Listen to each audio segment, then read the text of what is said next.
the heart of Amida village, a place where palm trees swayed in rhythm with the tales of old, lived a striking young lady named Olanma.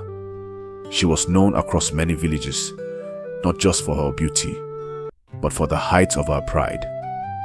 Olanma had only one goal: marry into wealth. She would openly declare, even if a man's breath smells of heaven, if his pockets smell of poverty, I'm not interested. Many suitors came from nearby villages and distant towns, bearing sincere love. Men came, good-looking, wearing good clothing and presentable. Olanma would wave them off with mockery and find fault in them. Go and marry your level, she would say, laughing scornfully. One day, a hard-working farmer named Chuka, known for his honesty, came with 2 baskets of yam and gourds of wine and a goat. He knelt before Olanma's father. I have come to seek your daughter's hand, he said with reverence. Olanma walked out, saw Chuka's sun-darkened skin and dust-stained sandals, then laughed loudly and stated, when you were following me around, I did not bother to talk to you, and you felt that I was listening to what you were saying, and that gave you the courage to visit my father. You brought a goat for someone like me. She eyed him from head to toe. Look at your trousers. It is not even well sewn, and your shirt not even one of the best shirts in the market. I believe you purchased it at midnight. Please carry your poverty and go. The villagers murmured. Chuka walked away silently, crushed. Weeks later, another suitor came. Obina, a school teacher from the next village. He brought gifts and foodstuff. But when he spoke, Olanma interrupted him. A teacher? That salary can't even buy me cream. Please, before I start sneezing from chalk smell, be going. Again, the villagers were stunned. These girls. Chinwe tried to talk to her. Ola, you never know who someone will become tomorrow. I don't want tomorrow. I want a man who is somebody today. Olanma snapped. In contrast, her childhood friend, Chinwe, lived modestly. Chinwe wasn't as outwardly glamorous, though beautiful, but her heart was warm, her character graceful.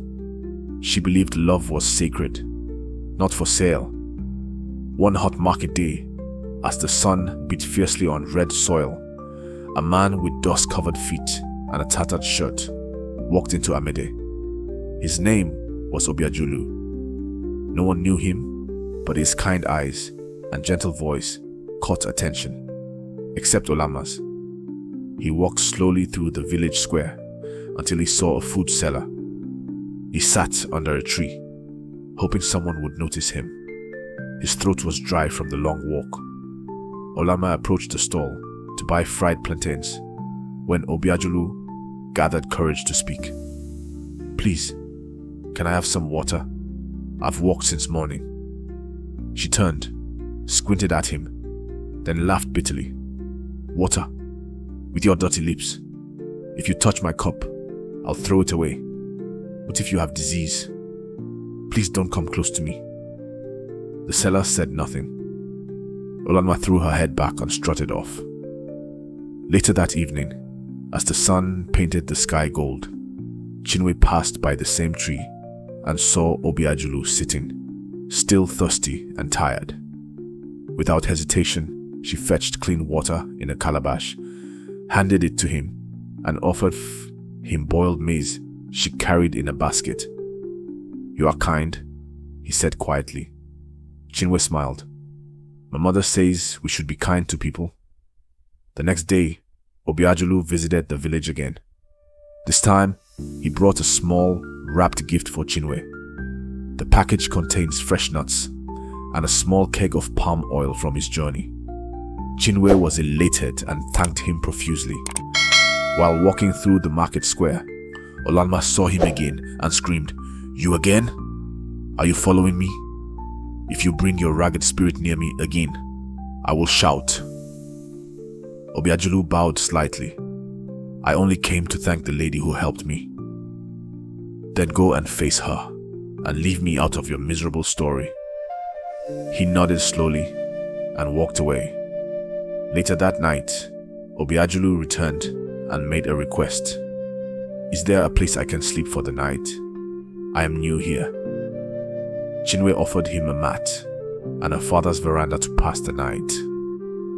Obiajulu spent days in Amide.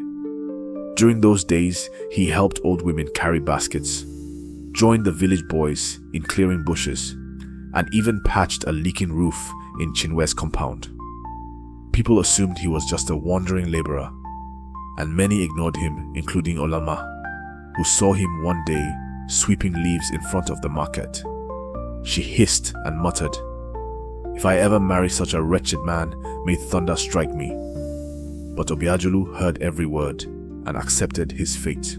Then one morning, a convoy of 4 black SUVs drove into the village, kicking up clouds of dust.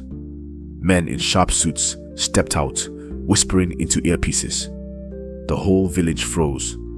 From the last car emerged a striking man in a white embroidered kaftan, gold staff in hand, and surrounded by bodyguards. Women gasped. Men bowed. Even the elders came running.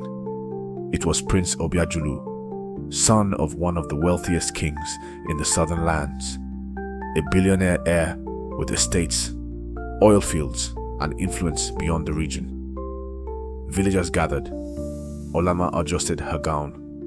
"So, this is the real him," she murmured in disbelief. It was as though invisible wind almost blew her legs away. She almost collapsed in surprise. She had missed her opportunity to show kindness and humility, but the prince walked past her without a glance. The villagers watched in awe as Obiajulu went straight to Chinwe's compound.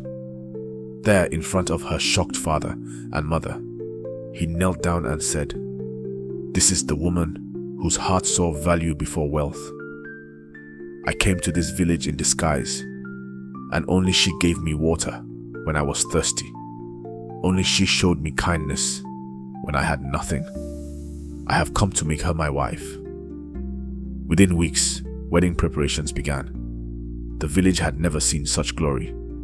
The invitation cards shimmered like gold, and the list of guests included top chiefs and dignitaries. Olanma watched the activities in pain, bitterness tearing through her like wildfire. She avoided the roads. She locked herself indoors. People whispered in the markets, "Did you hear?" The prince asked her for water, and she said no and abused him. She even laughed at him when he was sweeping. Now look who he's marrying. On the wedding day, Chinwe wore a breathtaking coral beaded gown with ivory wrappers. Obiajulu arrived in a horse-drawn chariot, looking like a king from a dream. During the dance, the prince whispered something in Chinwe's ear. She smiled and turned to the crowd.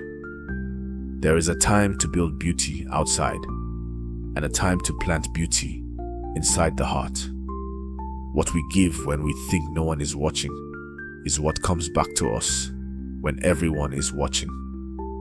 As the drums beat louder, Olama stood behind a tree, tears running down her face. That night, she packed her things and left Amide. No one knew where she went. Mothers told their daughters, "Don't marry a man's money, marry his heart, because even gold can hide in rags." This story is from Motherland Tales. If you enjoyed this video, feel free to hit that subscribe button, like and leave a comment, as we have got some more videos on the way, which we think you are really going to enjoy. Thanks for watching. See you in our next video.